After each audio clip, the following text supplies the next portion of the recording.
সবাইকে জানাচ্ছি পহেলা বৈশাখের শুভেচ্ছা। তো সবাই কেমন আছো? আশা করি ভালো আছো। পহেলা বৈশাখ উপলক্ষে আমাদের গ্রামে নোয়াখালীতে বিখ্যাত পাঁচন রান্না করা হয় প্রতি পহেলা বৈশাখের দিন, বাংলা মাসে আগের দিন আর ইংরেজি মাসের এই বাংলা মাসের প্রথম দিন আর ইংরেজি মাসের আগের দিন রান্না করা হয় এই পাঁচন।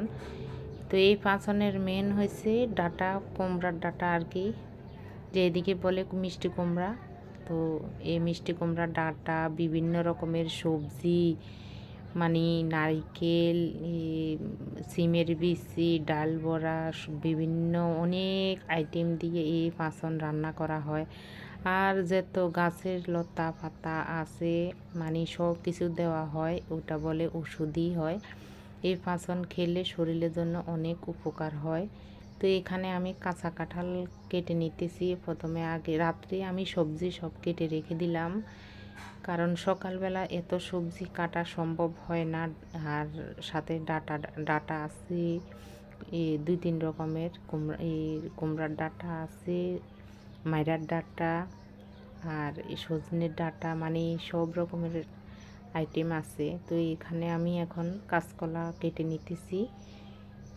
কাঁঠাল, কাঁচা কাঁঠাল আমি এখানে প্রথমে আমি ভেবেছিলাম একটুখানি রেখে দিব, পরে পরে আমি একটু আলু দিয়ে রান্না করব ঝোল ঝোল করে, কিন্তু পরে ভাবলাম না, সেজন্য আমি কেটে নিলাম। পরে আবার যে কতটুকু রেখে দিলাম সেটুকু আমি পরে আবার কেটে নিলাম।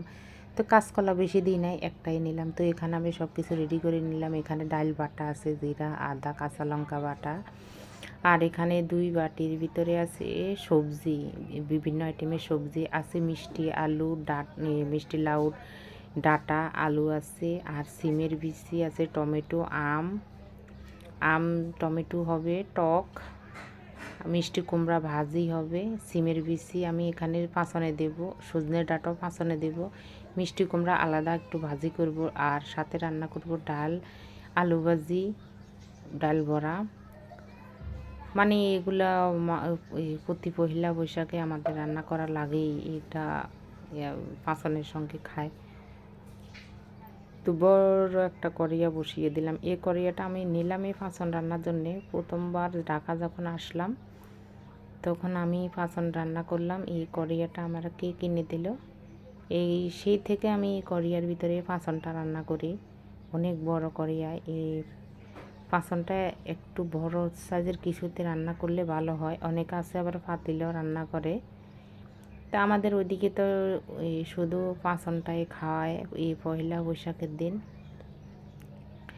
ভাতটা পরে, ভাতটা না অনেকে খেতেই চায় না ভাত। আবার অনেকের আছে যারা আছে একদম ভাতের পাগল, তারা পরে বিকেলে আবার ভাত খায়। তো এখানে এই যে আমি কাঁচা কাঁঠাল আর কলা আলাদা কিন্তু আমি সিদ্ধ করে জল ঝরিয়ে নিলাম। এত বড় ভিডিও তো তোমাদের সাথে শেয়ার করা সম্ভব না, কারণ ভিডিওটি বেশি বড় হয়ে যাবে।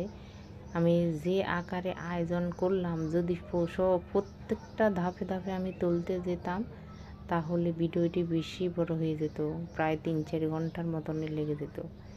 এই যে পরিমাণ মতন লবণ দিলাম আর সিমের বিচিও দিয়ে দিলাম। আস্তে আস্তে এখন এই তরকারিটা মজবে। তো এখানে পাশের চুলায় আমি এখন এই টক রান্না করব। ডাল ফোড়ন দিয়ে দিলাম। ডাল ফোড়ন দিয়ে এখন ডাল সকালে আমি বসিয়ে দিলাম, ডাল ফোড়ন দিয়ে দিলাম। ডাল ফোড়ন দিয়ে এখন আমি টক রান্না করব। তো এই টক কে খেয়েছো আমি জানি না, আমরা এভাবে এই টক রান্না করি, মিষ্টি টক, মিষ্টি আলু, টমেটো আর আম, টক আম, এই 3টা জিনিস দিয়ে একটা এই টক বানানো হয় পহেলা বৈশাখে, ভীষণ মজা। তো সেটা এখন রান্না করতেছি। তো এই ফোড়ন দিলাম, শুধু এই ফোড়ন দিলাম আমি। এখন এই সজনের ডাঁটাগুলো দিয়ে দিলাম। তো এই টকে ফোড়ন যেটা দিলাম সেটা হলো সরিষা দিলাম। এই আর কিছু দিলাম না, সরিষা দিয়ে এখন এই মিষ্টি আলুটা ভাজা ভাজা করে নেব আমি, একদম যতক্ষণ সিদ্ধ না হয় ভাজা ভাজা করে তখন এখন টমেটোটা দিয়ে দিলাম। তো টমেটো দিয়ে আমি পরিমাণ মতন এখন লবণ দিয়ে দেব। দিয়ে মানে একদম সিদ্ধ করে নেব। সিদ্ধ করে তারপর আমি লাস্টে আমি আমটা দেব, কারণ আগে যদি আমটা দেওয়া হয় গলে যাবে আর টকটা বেশি লাগবে। তো পরিমাণ মতন জল দিলাম। এখানে এই যে এখন একটা বলক আসছে, একটা আম দিয়ে দিলাম। তো এখানে বাস এক পরিমাণ মতন একটু চিনি দিয়ে দিলাম। তো পরিমাণ মতন একটু চিনি দিয়ে এই যে একটু খুন্তি দিয়ে নেড়ে দিলাম। তো এই যে এখন আমার এই যে পাঁচনের ভিতরে একটু চিনি দিব। তো পাঁচনের ভিতরে তো তোমার একটু গুড় দেওয়া ভালো, গুড় দিলে পাঁচনটা একটু ভালো হয়। তো গুড় আছে, ফ্রিজে আছে, ফ্রিজেরটা দেওয়া যাবে না যেহেতু আজকে নিরামিষ। তো এখন আমি চিনি দিয়ে পাঁচনটা রান্না করতেছি। তো অপর চুলায় নিয়ে গেলাম। এখন বাকি যে বড়া আছে, ডাল বড়া আছে, নারিকেল ভাজা আছে, এগুলো পাঁচনে যাবে। তো অনেকটা পরিমাণ আমি এখানে তেল দিয়ে দিলাম। দিয়ে এখন ডাল বড়াগুলো ভেজে নেব। ডাল বড়াগুলো একটু এই প্রথম যেগুলা ভাজতেছি এগুলো আমি ভাতের সঙ্গে খাওয়ার জন্য ভাজতেছি। পরে যেগুলা পরে আবার ভাজবো একদম ছোট ছোট করে, সেগুলো আমি পাঁচনে দেবো। তো একদম এখন ছোট ছোট করে দিয়ে দিতেছি।